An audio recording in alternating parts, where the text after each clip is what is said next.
മരണം നിശ്ചയിച്ചത് അന്നല്ല, ആണോ? ഈ 249 പേരുടെ മരണം അല്ലാഹു തആല നിശ്ചയിച്ചത് അന്നാണോ? എപ്പോഴാ?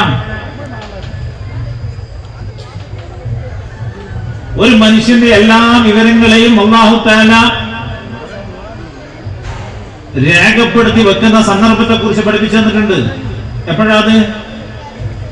4-ാമത്തെ മാസത്തിൽ ഗർഭപാത്രത്തിലുള്ളപ്പോ 4-ാമത്തെ മാസത്തിൽ അല്ലാഹു തആല ഓന്റെ മലക്കിനെ അയച്ചിട്ട് ഒരു സ്റ്റിക്കർ ഒട്ടിക്കുന്നുണ്ട്. സർവ്വതും അതിലുണ്ട്, ഓരോ സെക്കൻഡ് ബൈ സെക്കൻഡുകൾ അതിലുണ്ട്.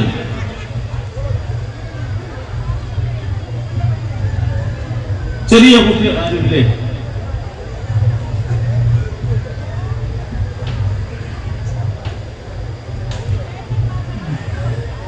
മോർണിംഗ്.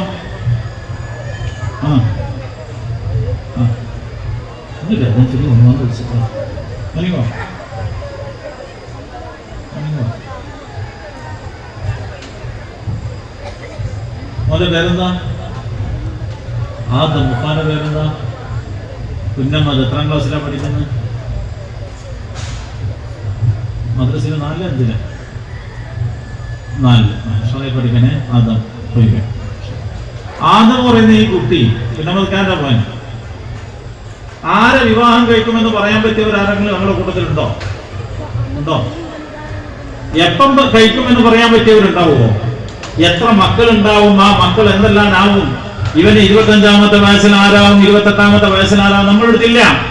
എന്നാൽ ഇതെല്ലാം നടക്കുന്ന കൃത്യമായ ചാർട്ട് പ്രകാരമാണ്, ഷെഡ്യൂൾ പ്രകാരമാണ്.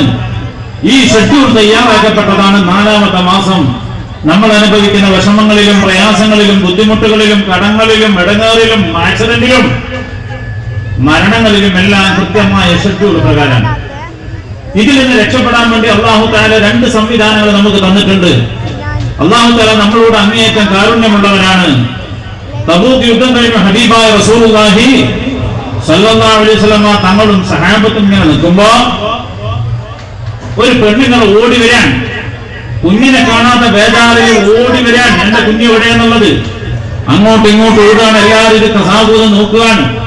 അങ്ങോട്ടും ഇങ്ങോട്ടും ഈ പെണ്ണുങ്ങൾ പായാൻ, പരക്കം പായാൻ. അവസാനം ഈ കുഞ്ഞിനെ കിട്ടിയപ്പോ വാരി പുണർന്നിങ്ങനെ ചുടുചുംബനം നൽകുമ്പോ ഹബീബായ റസൂലുള്ളാഹി സ്വല്ലല്ലാഹു അലൈഹി വസല്ലം തങ്ങൾ സഹാബത്തിനോട് ചോദിച്ചു, യാ സഹാബ, ഈ കുട്ടിയെ ഈ ഉമ്മ തീയിലിടോന്ന് ചോദിച്ചു. ഈ ചോദ്യം കേട്ടപ്പോൾ സഹാബത്ത് പറഞ്ഞു, നബിയെ 10 മിനിറ്റ് പോലും കാണാണ്ടാകുമ്പോഴത്തേക്ക് ഓളെ ബേജാറങ്ങ് കണ്ടില്ലേ? ഓൾ ആ കുട്ടിക്ക് വേണ്ടി നിലവിളിക്കുന്നതും വാവിട്ട് കഴിയുന്നത് കണ്ടില്ലേ? എന്നിട്ട് ആ കുട്ടിയെ തീയിടോ നബിയെ എന്ന് ചോദിച്ചപ്പോൾ ബഹുമാനപ്പെട്ട ഹബീബ റസൂലുള്ളാഹി തങ്ങൾ പറഞ്ഞു, യാ സഹാബ, ആ ഉമ്മ ആ കുട്ടിയോടുണ്ടായിരുന്ന സ്നേഹത്തിനേക്കാൾ 70,000 ഇരട്ടി സ്നേഹം അല്ലാഹു തആലക്ക് അടിമകളോടുണ്ടെന്നാണ്. നമ്മളോട് അല്ലാഹു തആലക്ക് അങ്ങേയറ്റം കാരുണ്യവാനാണ്, അങ്ങേയറ്റം കാരുണ്യവാനാണ്, നമ്മെ അങ്ങേയറ്റം ഇഷ്ടപ്പെടുന്നവനാണ്. ആ അല്ലാഹു തആല നമ്മളെല്ലാം ഇടങ്ങേറിലാവും നാശിക്കുന്നവനല്ല. അതൊരു സംവിധാനത്തിന്റെ ഭാഗമാണ്. അങ്ങനെ ഒരു സംവിധാനത്തിന്റെ ഭാഗമായി നമുക്ക് എന്തെങ്കിലും ഇടങ്ങേറ് വന്നാൽ, വിഷമം വന്നാൽ, പ്രയാസം വന്നാൽ, ബുദ്ധിമുട്ട് വന്നാൽ, കടം വന്നാൽ നീങ്ങേണ്ട വഴികൾ അല്ലാഹു തആല സംവിധാനിച്ചിട്ടുണ്ട്. 2 വഴികളാണ്. ഒന്ന്, നല്ലോണം ദുആ ചെയ്യലാണ്, നല്ലോണം ദുആർക്കലാണ്. ദുആന്റെ സന്ദർഭങ്ങള് എത്രയോ ചാൻസുകൾ നമുക്കുണ്ട്. അൽഹംദുലില്ലാഹ്, ഈ മജ്ലിസ് ദുആക്ക് ഉത്തരം കിട്ടുമെന്ന് ഒരു സംശയത്തിനും ഇടയില്ലാത്ത വിധമുള്ള മജ്ലിസാണ്. അല്ലാഹു കബൂലാക്കട്ടെ. ദുആന്റെ മജ്ലിസുകളുണ്ട്, ദുആക്കാൻ ആളുകളുണ്ട്. ഏറ്റവും ദുആക്ക് അർഹതപ്പെട്ടവരിൽ നമ്മുടെ പരിശുദ്ധ ദീൻ പഠിപ്പിക്കുന്നു, അത് ആദ്യത്തെ വിഭാഗം ഈ നിറഞ്ഞിരിക്കുന്ന ആലിമീങ്ങളാണ്, മുതഅല്ലിമീങ്ങളാണ്. അവരാണ് 1-ാമത്തെ വിഭാഗത്തിലേക്ക് പെടുത്തിയിട്ടുള്ളത്, ആലിമീങ്ങള്. ആ ദുആക്ക് പെടുത്താൻ മാതാവിന്റെ ദുആ, ഉപ്പാന്റെ ദുആ നമ്മളാലോചിച്ച് ചെറുതല്ല. ഈ ദുആകളെ കൊണ്ട് നമുക്ക് നമ്മുടെ പ്രയാസങ്ങൾ നീക്കാം. അല്ലാഹു തൗഫീഖ് നൽകട്ടെ. ഇവിടെ ഒരു ഭൂമി കൊടുക്കാൻ ഉദ്ദേശിച്ചെന്ന് കരുതട്ടെ, അവിടെ വെച്ച് നല്ലൊരു ദുആ ഉണ്ടായാൽ മതി, ആ ഭൂമി അല്ലാഹു തആല നീക്കി കൊടുക്കുമെന്നാണ്. അല്ലാഹു തൗഫീഖ് നൽകട്ടെ. പ്രിയപ്പെട്ടവരെ, നല്ലോണം ദുആർക്കണം. ദുആർക്കണ്ട മജ്ലിസ് കുറഞ്ഞിട്ടില്ല, ദുആർക്കണ്ട മജ്ലിസ് കൂടിയിട്ടേ ഉള്ളൂ. ദുആർക്കാൻ ആളും കൂടിയിട്ടേ ഉള്ളൂ. പക്ഷെ ഇപ്പൊ ദുആർക്കാൻ പറഞ്ഞാല് ഒരുത്തൻ ഫോൺ ചെയ്തിട്ട് ചോദിച്ചു, നമ്മളെ കച്ചവടേ ഇല്ല തൊടിയിൽ, എന്താ ചെയ്യേണ്ടത്?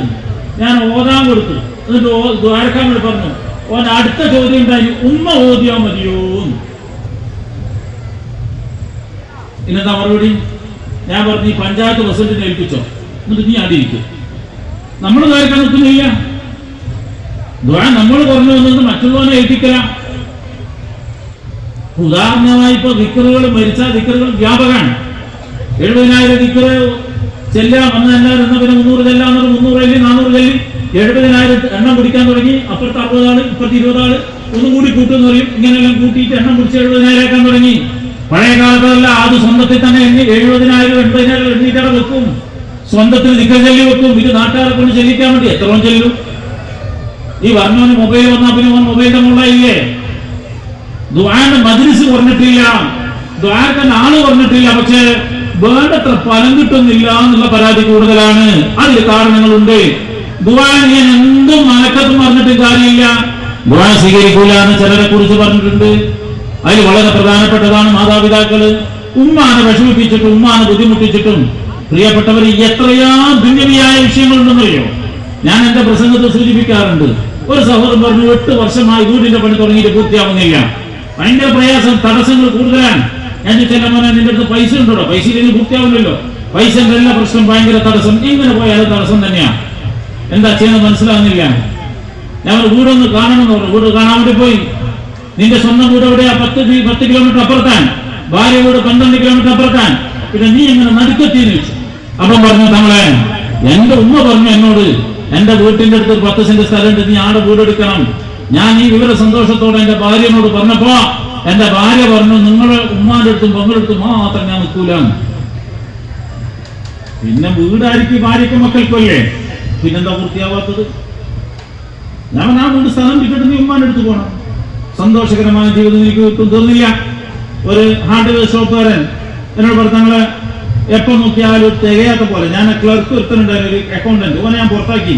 ഓൻ വിടൂല എന്ന് പറഞ്ഞു. ഓനെന്തോ പണി ഒപ്പിച്ചോന്ന് അറിയില്ല. എന്താ പ്രശ്നം ടേൺ ഓവർ നോക്കിയാൽ, കച്ചവടത്തിന്റെ മൊത്തം ടേൺ ഓവർ നോക്കിയാൽ ഭയങ്കര സംഭവമാണ്. പക്ഷെ എന്റെ കയ്യിലാണെങ്കിൽ ഉദാഹരണമായി 1 ലക്ഷം ആവശ്യമുള്ളടുത്ത് 99,999 രൂപ ഉണ്ടാവും, 1 രൂപയുടെ കുറവുണ്ടാവും. അങ്ങനത്തെ ഒരു അവസ്ഥ. തങ്ങളെ ഇത് പരിഹരിക്കണം, ഞാൻ എന്ത് ചെയ്യണം? ഞാൻ ചോദിച്ച ചോദ്യം ഇവനോട്, നീ ഉമ്മാനോടോ ഉപ്പാനോടോ പൈസ ഇല്ലെന്ന് പറഞ്ഞ സന്ദർഭം ഉണ്ടായിട്ടുണ്ടോ എന്ന് ചോദിച്ചു. അവൻ പറഞ്ഞു, തങ്ങളെ ഉണ്ട്. എന്താ സംഭവം എന്റെ അനുജൻ ഒരു രാഷ്ട്രീയക്കാരനാ. ഒരു പണിക്കും പോവില്ല. ഓനിങ്ങനെ ബുള്ളറ്റ് എടുത്ത് കറങ്ങും. ഉമ്മാക്ക് ഭയങ്കര ഇഷ്ടമാണ്. എന്നോട് പൈസ വാങ്ങിയിട്ട് മുഴുവൻ ഉമ്മ ഓനിക്കാ കൊടുക്കുക. എന്നിട്ട് ഇങ്ങനെ ഇത് ഞാൻ പറഞ്ഞു, ഒരു ദിവസം പോയിട്ട് ഉമ്മ ഇങ്ങനെ എന്നെ പുറത്ത് തടി ഓനിക്കുണ്ട്. ഓൻ അധ്വാനിക്കട്ടെ, ഞാൻ മാത്രം അധ്വാനിച്ചിട്ട് അങ്ങനെ ശരിയാവില്ല, എപ്പോ എന്നെ കൊണ്ട് നോക്കാൻ കഴിയില്ല. അതുകൊണ്ട് ഇനി ഞാൻ നടക്കൂല. ഇനി ഞങ്ങൾക്ക് വേണ്ട സാധനത്തിന്റെ പൈസ സൂപ്പർ മാർക്കറ്റിൽ ഞാൻ ഏൽപ്പിക്കും, കോഴിപ്പേടിയിൽ കോഴിക്കും, ആട്ടിന്റെ വീട്ടിൽ ആട്ടിനെല്ലാം ഏൽപ്പിക്കും. ഒരു കാരണവശാലും നിങ്ങളെ കൈമ പൈസ തരൂല. ഞാൻ ചോദിച്ചു, നീ പറയാൻ മാത്രമല്ല അങ്ങനെ പ്രവർത്തിച്ചോ എന്ന് ചോദിച്ചു. അവർ ഞാൻ ചെയ്തു. എങ്കിൽ ഉറപ്പാണ്. സംശയം എന്താ സംശയം? മാതാപിതാക്കൾ ചെറുതല്ല. വേറൊരു സഹോദരൻ ഭയങ്കര പ്രതിസന്ധി പറഞ്ഞു. കടയിലേക്ക് പോയി ഞാൻ ചോദിച്ചാൽ, എനിക്കറിയുന്നതാ, നിന്റെ ഉപ്പ കടയിൽ ഉണ്ടാവാറുണ്ടല്ലോ, ഇപ്പൊ കാണില്ലല്ലോ. അപ്പൊ ഞാൻ ഉപ്പാനോട് വരാണ്ടെന്ന് പറഞ്ഞു. എന്താ കാരണം? ഒരു ദിവസം ഞാൻ CCTV നോക്കുന്നുണ്ട്, ഉപ്പ ക്യാഷ് 500 രൂപ എടുക്കുന്നു. വരണ്ടെന്ന് പറഞ്ഞു. വേണ്ട, അല്ലാഹു തആല നീ എന്ത് വിചാരിക്കുന്നു? നമ്മുടെ സംവിധാനങ്ങൾ എന്താണ് എന്റെ വിചാരം? തീർന്നില്ല സഹോദരങ്ങളെ. എത്ര അനുഭവങ്ങൾ. ഒരു സഹോദരൻ പറഞ്ഞു, അബുദാബിയില് ഡിഫൻസിൽ ജോലി കിട്ടാൻ പെട്ടെന്ന് ജോലി പോയി. അവൻ വിളിച്ചിട്ട് പറഞ്ഞു, എന്താണെന്നറിയില്ല, മനസ്സിലാവുന്നില്ല. ഞാൻ പറഞ്ഞു, ഈ ജോലി കിട്ടിയവർ നീ ആദ്യം ആരോടാ പറഞ്ഞു വെച്ചു? ഭാര്യനോട്. ഓളെ 24 മണിക്കൂർ ലൈവിലുണ്ടാവും. നിന്റെ ശമ്പളം നീ കൃത്യമായി പങ്കുവെച്ചത് ആരോടാ? ഭാര്യനോട്. അല്ലാഹു ഒരു ബാധ്യതയില്ല. അതാ ഒരു സഹോദരൻ പറഞ്ഞു, തങ്ങളെ വലിയ സാമ്പത്തിക അഭിവൃദ്ധിയുള്ള ആളാണ്, വലിയ ഉയർച്ചയുള്ള ആളാണ്, ഉഷാറാണ് സാമ്പത്തികമായി. അയാളെ വീട്ടിലേക്ക് കയറുമ്പോൾ തന്നെ കയറുന്നിടത്ത് പാറാവുകാരനുണ്ട്, സെക്യൂരിറ്റിക്കാരൻ. അങ്ങനെ ആ വീടൊന്ന് കാണാൻ വേണ്ടി അയാൾ പറഞ്ഞ പരാതി, വീട്ടിലേക്ക് കയറുമ്പോൾ ദേഷ്യം പിടിക്കുന്നു. ഭാര്യനോട് മക്കളോടല്ല, എനിക്ക് ഭയങ്കര ദേഷ്യം വരിക. അവർക്ക് എന്നോടും ദേഷ്യം വരിക. ഭക്ഷണം നിശ്ചയിക്കുക. പെരുന്നാൾക്ക് പോലും തങ്ങളെ ഞാൻ ഓളോട് തെറ്റിപ്പോയി. ഇങ്ങനെ ഭയങ്കര പ്രശ്നം, വീട്ടിൽ എന്തോ സംശയമുണ്ട്, അങ്ങനെ പോക്ക് വരവുണ്ട് എന്ന് പറഞ്ഞിട്ട് പിന്നെ ഞാൻ ഹോൾസെൽ ആക്കി എന്ന് പറഞ്ഞു. അങ്ങനെ ഹോൾസെൽ നോക്കുമ്പോഴേക്ക് ചെറുതൊരു ഹോൾസെൽ. നമ്മൾ ഈ മെല്ല് പോയി, അതോ ശൈത്താനല്ലോ, ഇത്ര മെല്ലിന ശൈത്താന. ആ ഞാൻ വീട്ടിലേക്ക് കയറുമ്പോൾ തന്നെ ഈ സിറ്റ് ഔട്ട് ഉണ്ട്. നിങ്ങൾക്ക് ബോറടിക്കുന്നുണ്ടോ? സിറ്റ് ഔട്ട് ഉണ്ട്. സിറ്റ് ഔട്ടിന്റെ അടിയിലേക്ക് കൂടിയിട്ട് മീനെല്ലാം പായുന്നുണ്ട്.